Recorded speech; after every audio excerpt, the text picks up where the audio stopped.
What's happening, Midwest Street Talk fam? Welcome back to another powerful episode where we shed light on the real stories of the homeless, addicted, and mentally unstable.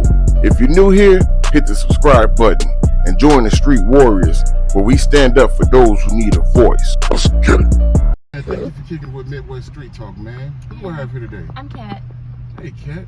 Kat, so where you from, Kat? Well, I'm originally from Illinois, but I've been here most of my life. Okay, shout out Chicago on the building. Yeah. What brought you here to Green Bay? Well, honestly, my mom, my dad never filed paternity of me, so,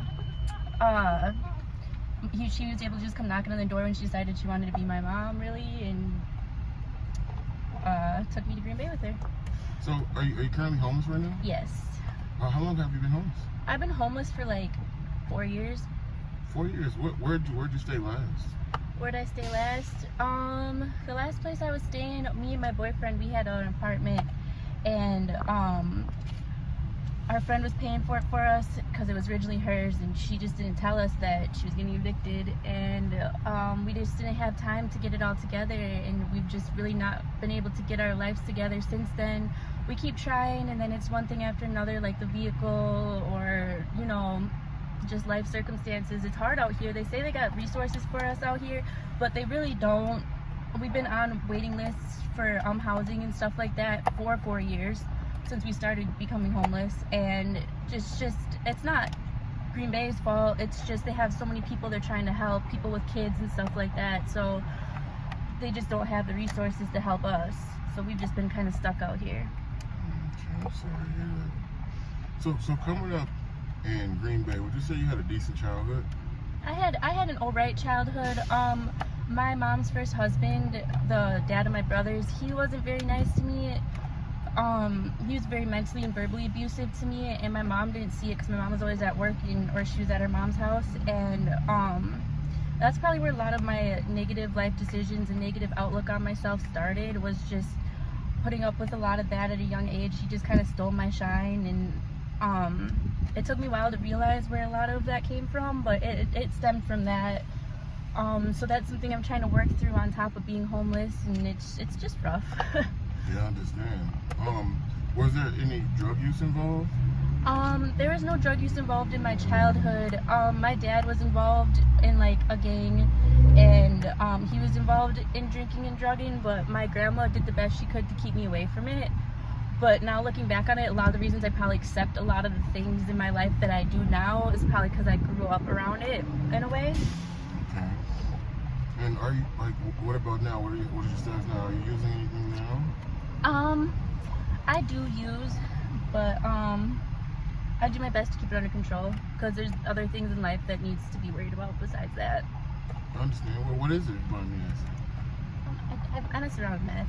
Okay, yeah. And everybody has a habit with this. Food, sugar, you know what I mean, drink. There's no condemnation here. Is it something you want to stop, or? Yeah, and I'm doing actually pretty good. I've been sober for, I'd say about a week now. Oh, wow. Yeah, I actually just threw away all my stuff. Congratulations. Yep, thanks. Man, that's dope. So what about, have you tried to work anywhere, seeking any kind of employment or anything? I've had jobs here and there. I actually had a really good job, but our car, we have a 2004 Volkswagen, and the motor is great on it, but everything else keeps going to crap on it, so they just didn't really give me a fair chance, I'd say. Like, I was working, but then the car, like, literally my first day of work, the gas pump thing went off on it. I don't know what it's called, but the car wouldn't start. So, like, and then that we got fixed, and then it was just one thing after another, and I was late for work, and I tried talking to the supervisor earlier on and letting him know, and he said he'd give me a chance, but he didn't.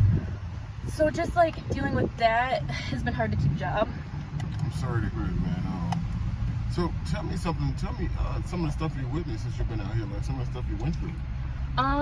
Well, before I was with my boyfriend I'm with now, I guess I should say I was homeless longer than 4 years. When I got with my boyfriend, we had an apartment, and now we've been homeless together for 4 years.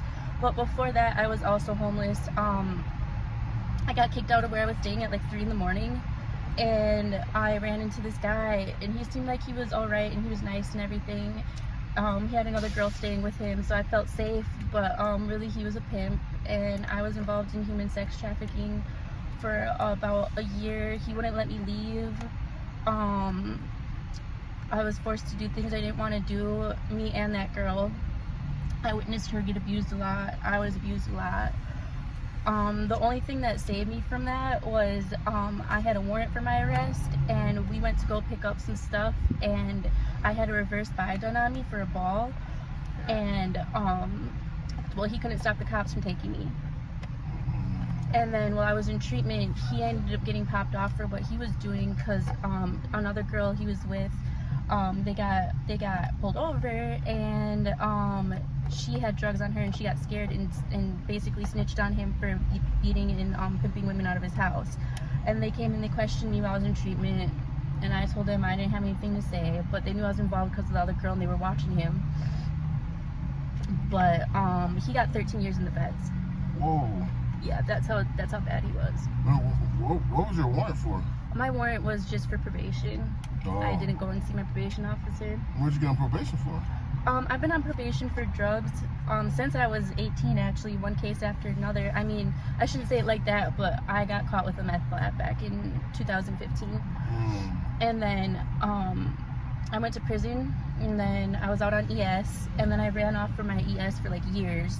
So that continued to follow me, and then I finally got that finished, and then I got felony charges and misdemeanor charges for drugs. Yeah. I'm sorry to hear that. So, did you go to high school here? I dropped out in the 9th grade. Okay, and did you get your GED after that? Or? Yep, I got my GED. I got most of it in prison, and then I got the last bit of it when I sat for my felony misdemeanor charges. I just had to finish my math. So I got my GED. So wait a minute, you said prison. Wait, hold on. Whoa. What? how much time did you do in prison? I actually didn't do that long because they gave me drug court. I messed up with drug court. So after a year of that, they revoked me, and I only sat 9 months. Now you have to have 12 months to go to prison. He gave me 18, but when I got there, I was legally obliged to more time credited than what the judge gave me for my drug court sanctions. So I only sat 9 months. But you went to prison? Yeah. What was it, Cheetah? Yeah, to Cheetah, and then Reek. Oh my God. We got a whole little Italian gangster here. What's your nationality? I'm white. Or like German? I'm German. I just found out I had like some British in me. Uh-oh. But I'm German, Irish, mainly German, Irish, Polish, quarter Polish. Okay. So, do you think any of that played a role with you becoming a thug and going to prison? So look, my next question is, do you have any siblings? Yep, I got 2 brothers and 3 sisters. I'm the oldest. Oh, that's good. Okay, and are you in contact with any of them? Unfortunately, not really. My family life isn't very good anymore. I feel like my mom just kind of just found it easier to kind of just forget about me. But yeah, she stays in contact with me, but not really, you know. It's a weird situation. My dad and everybody, they're in Illinois, so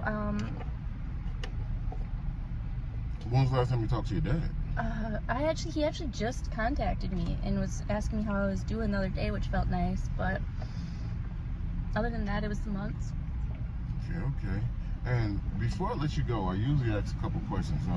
The first one is, did you have a social media just in case a family member or anybody was trying to reach out to you? Yeah, well, I did have Facebook. I just got a different phone and can't get into my Facebook, to be honest, but... You don't have the same email where you can log in and figure that out? Yeah, I do have an email. I just haven't tried that hard, to be honest. And what about just in case somebody wanted to support your journey and donate? Do you have a Cash App? Yeah, my Cash App is Tree, so it's $TREE 1120. Okay. And one last thing, for any young girl that's going through a struggle herself, that's younger than you, do you have any kind of advice you want to give them? Yeah, so I'm 28 years old. Look young. Okay. Yeah, and I've been in the drug world and since I was 13. I've been homeless basically since I was 18. One way or another, you know, I've had places here and there, but I mean, the advice I'd give to any young female is always know your worth and know that you don't need a man or anybody to support you, and if a situation doesn't seem right, just get the hell up out of there. You can figure it out. You're stronger than you think. And drugs ain't worth nothing in your life. There's way more things out there that's more important and means more to you, and you don't want to lose any of that. And you can always regain it. Just stay strong. Hey man, thank you, man. That was a dope interview, man. I appreciate it. Who should they subscribe to? Who should they subscribe to? Street Talk? Midwest Street Talk? Midwest Street Talk, yes. This is where you start dancing because the music come on.